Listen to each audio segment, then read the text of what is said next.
Pourquoi est-ce que je suis autant investie dans mon entreprise? Écoute, ça, je pense que c'est un peu une fausse question. On peut pas être, on peut pas être entrepreneur et ne pas être investi dans son entreprise, ou alors ça va durer 5 minutes. Évidemment qu'on est tous, enfin tout entrepreneur est investi dans son entreprise. C'est quelque chose qui demande tellement, tellement d'énergie pour évoluer dans le temps, pour que ça fonctionne, pour que ça devienne un succès. Ça demande tellement d'énergie, tellement d'investissement que je vois pas comment ça pourrait être la situation inverse. Après, c'est quelque chose qui me plaît, sinon j'aurais arrêté de faire ça depuis longtemps. Et le fait qu'on change la vie des gens, c'est quelque chose qui est vraiment très plaisant. Nous, on adore voir la vie de nos clients évoluer au jour le jour. C'est un bonheur. Pourquoi t'aimes autant ça? Pourquoi est-ce que j'aime autant voir la vie de mes clients changer? C'est comme, je sais pas, c'est comme une infirmière ou un médecin. Enfin, vraiment, on apporte beaucoup plus de sérénité, de calme, de temps à nos clients et on voit leur vie changer. Ils sont hyper contents, ils nous remercient souvent.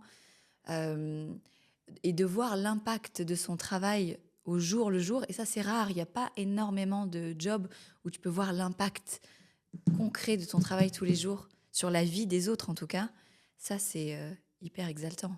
Mais c'est quoi qui te fait vibrer? Parce qu'on sent que ça te passionne d'aider les gens. Mais Ouais, c'est quoi qui... c'est de changer. Moi, il y a deux choses qui me font vraiment vibrer. C'est un, de changer la vie des gens, et de voir l'avant-après. Parce qu'on voit beaucoup l'avant-après. Ça, c'est génial de pouvoir voir l'avant-après et aussi de construire en tant qu'entrepreneur. Le fait qu'il y ait une construction, qu'on grossisse, qu'on soit visible auprès de plus en plus de gens, qu'on ait de plus en plus de clients, qu'on change de plus en plus de vies, ça, c'est aussi hyper passionnant, qu'on ait besoin de changer de stratégie. Enfin, voilà, on a passé des années à fonctionner seulement via le bouche à oreille. Là, on change de stratégie, on prend plus de visibilité. Enfin, tout ça, tous les entrepreneurs adorent ça. À quel point tu es investi? Parce que tu dis, oui, ok, quand on est entrepreneur, on est tous investis. Mais tu es quand même investi.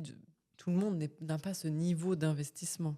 Toi, tu es limite dédié à ton Ouais, entreprise. Tu vois. Est-ce que ça a toujours été comme ça et c'est naturel ou ouais. c'est quelque chose qui a grandi? Non, non, ça a toujours été le cas. Le fait que je sois dédiée comme ça à cette entreprise d'assistance privée, euh, ça a toujours été le cas. Au début, c'était parce que c'était un job vraiment de survie. Parce que je trouvais pas autre chose. C'était un job, c'était plus qu'alimentaire, c'était vraiment de la survie. Donc j'avais absolument besoin que ça fonctionne. Si ça fonctionnait pas, je ne pouvais pas vivre. Donc il y avait un truc un peu obligatoire au début. Et ensuite, le fait que ça grandisse, que ça grossisse, on se prend au jeu. Et au final, je me suis rendu compte que j'étais vraiment entrepreneur. Finalement, pas par hasard, parce qu'au début, tout s'est fait par hasard, mais on se prend au jeu et on aime ça. Mais je reviens sur le fait que je ne vois pas comment on peut être entrepreneur et non investi, ou être entrepreneur et consacrer du temps à son entreprise sur un 9h-17h comme un job classique. Enfin, ce n'est pas possible, je n'y crois pas du tout. Après, il y a des phases. Je pense qu'en tout cas, au début, c'est juste impossible. Après, on peut arriver à un certain niveau où ça devient évidemment plus cadré, plus light. Et l'objectif, évidemment, c'est pas de bosser de 8h à minuit toute sa vie, pas du tout. Mais dans les 10 premières années, non, je vois pas. Et tu as beaucoup de clients qui sont entrepreneurs, qui sont des personnalités publiques. Et pourquoi tu aimes particulièrement travailler avec ces profils-là? Alors que peut-être à la base, c'était pas forcément un souhait. On aime travailler avec des profils entrepreneurs qui sont déjà à un stade très mature de leur entrepreneuriat, ou des personnalités publiques, parce que ça nous apprend beaucoup de choses à nous toutes, même aux assistantes qui leur sont dédiées, d'avoir une vue aussi intime sur leur vie privée, sur leur manière de fonctionner, sur quels sont leurs choix, quelles sont leurs priorités, comment est-ce qu'ils répartissent leur temps, qu'est-ce qu'ils délèguent pas, qu'est-ce qui est important pour eux. Ça nous apprend énormément de choses. Et le fait d'avoir, moi personnellement, passé autant de temps quand j'étais seule dans les premières années dans la vie des gens, dans la vie de ces gens-là, à être avec eux tout le temps, à pratiquement vivre avec eux, ça m'a appris énormément. Et ce que je remarque chez la plupart d'entre eux, un point commun qu'il y a entre eux, c'est la gestion de leur temps. Ça, c'est la chose essentielle. Je n'ai jamais rencontré un entrepreneur qui est successful, qui a vraiment réussi à construire quelque chose de gros, qui gère mal son temps. Tous, ils arrivent, enfin, en tout cas, ils comprennent que la priorité, la chose la plus importante, c'est la gestion du temps et que ça vaut un investissement. Parce qu'ils gèrent leur temps comment? Enfin, qu'est-ce qui les différencie? Bah, ils s'entourent et ils délèguent de façon à ce qu'ils puissent se concentrer sur l'essentiel, sur vraiment ce qui leur fait, ce qui les fait avancer. Et chacun a son essentiel, encore une fois.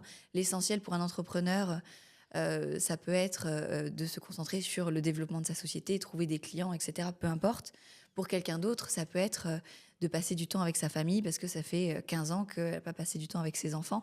Mais en tout cas, de réussir à choisir intentionnellement, de mettre l'aiguille sur tel ou tel curseur et d'être le maître de son temps et de ne pas être victime des événements, ça, c'est ce qui les regroupe tous. Est-ce qu'ils sont très exigeants, ces Oui, ils clients-là? sont très exigeants. Oui, ils sont très exigeants. Ils ont une, une notion du détail et de la perfection qui est très exigeante. Jamais au point que ça ait un impact négatif sur les projets, parce qu'il y a plein de gens qui sont perfectionnistes à un point où ça devient n'importe quoi, ça ralentit tout. Mais oui, ils le sont. Tu as des exemples comme ça qui te viennent sur leur exigence qui, au début, peut surprendre? Des exemples, ça peut être sur la rédaction d'un email. J'ai des clients qui vont avoir une exigence très, très, très pointue sur on ne commence jamais un email par jeu, ça, ce mot-là, ça va pas, ça veut pas vraiment dire ça, la virgule là, tu l'as oublié. Enfin, vraiment, on a des clients qui ont un niveau d'exigence très, très élevé. Mais ce qui nous a aidé, surtout moi au début, de passer autant de temps avec ces gens-là, ça m'a aidé à construire vraiment cette méthode qu'on a aujourd'hui qui nous permet de former des assistantes parfaites À ce et niveau très d'exigence? proactives à ce niveau d'exigence et qui sont capables même de soulager quelqu'un qui a déjà un très très haut niveau de carrière. Et qu'est-ce qui, selon toi, d'après ce que tu as vu, distingue un entrepreneur ou une personnalité qui va réussir de quelqu'un qui va s'épuiser? Ce qui peut distinguer quelqu'un qui va réussir de quelqu'un qui va s'épuiser, moi, ce que j'ai pu remarquer, c'est qu'il y a quand même deux choses. Il y a évidemment, très très important, la gestion du temps. La gestion du temps, ça veut aussi dire prioriser. Je trouve qu'il y a beaucoup d'entrepreneurs ou même de personnes dans leur vie privée qui n'arrivent pas à prioriser, qui veulent tout faire d'un coup. Encore une fois, qui vont passer énormément de temps sur retrouver des justificatifs comptables, alors que c'est pas du tout la priorité de l'instant, et pas sur des choses essentielles. Donc ça, et le fait de savoir s'entourer. Savoir s'entourer, c'est hyper sous-évalué aujourd'hui. Personne n'en parle. Personne n'en parle. On est dans une société hyper individualiste. C'est chacun pour soi. Si tu arrives à tout faire tout seul, c'est que t'es un mec génial. Mais savoir s'entourer, c'est pas un sujet.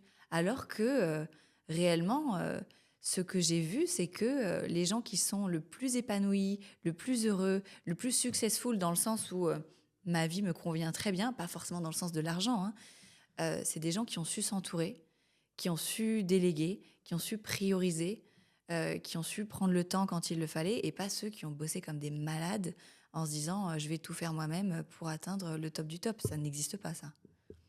Mais comment on fait pour bien s'entourer? Pour bien s'entourer, il faut garder ça à l'esprit, il faut avoir l'œil ouvert. Je sais que c'est difficile de trouver les bonnes personnes, je sais que le recrutement, c'est compliqué, mais il faut garder à l'esprit que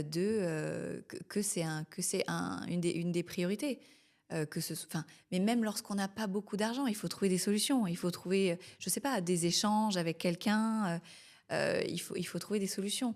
Et quand on a les moyens, il faut travailler avec des sociétés externes comme la nôtre ou recruter et prendre le temps de recruter. Et même si c'est long, et même si on a peur de se tromper, etc., il faut le faire, c'est essentiel. Ouais, mais c'est fatigant parce que quand tu recrutes, tu te trompes une fois sur deux. Oui, je sais. Oui, quand tu recrutes, tu peux te tromper, c'est très difficile de recruter. Bah, il y a les sociétés externes comme la nôtre. Là, c'est facile, c'est sans engagement. Le test, il est fait tout de suite. Les filles, elles sont prêtes tout de suite. Il n'y a pas besoin de les former. Tout est fait tout de suite. Après, ça plaît pas, il y a pas de problème. Mais au moins, on perd pas de temps à recruter, à former quelqu'un, à faire 2 mois de période d'essai, à renouveler la période d'essai parce qu'on n'est pas sûr et au final, au bout du 1 mois, se dire: «Bah, je me suis trompé» ou de tomber sur quelqu'un qui dit: «Bon, bah, finalement, je m'en vais». Enfin, il peut passer un je sais, c'est compliqué, il peut se passer plein de choses. Mais il faut se tourner vers les sociétés externes ou il faut trouver des solutions. Ça dépend de l'entourage de chacun, ça dépend du milieu dans lequel il évolue, mais il faut garder ça en tête. Et il faut pas glorifier le fait de tout faire seul. Ça, c'est des conneries.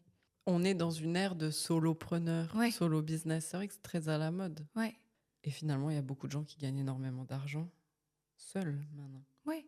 Oui, c'est vrai. C'est vrai, il y a beaucoup d'entrepreneurs qui gagnent de l'argent seuls, surtout avec les réseaux, mais ils sont pas forcément heureux, ils sont sous l'eau. Le service qu'ils proposent n'est franchement, et j'ai eu l'expérience avec plusieurs personnes, n'est pas hyper qualitatif parce que ils sont partout à la fois. C'est eux qui te vendent le service, c'est eux qui font le call avec toi, c'est eux qui te relancent, c'est eux qui t'envoient la facture, c'est eux qui t'envoient le contrat, c'est eux qui te disent quand t'as pas payé. Donc la personne est partout. Ça donne pas une super image. Ça baisse le niveau du service parce que du coup il a moins de temps pour se concentrer sur autre chose et forcément à la fin il gagne moins d'argent.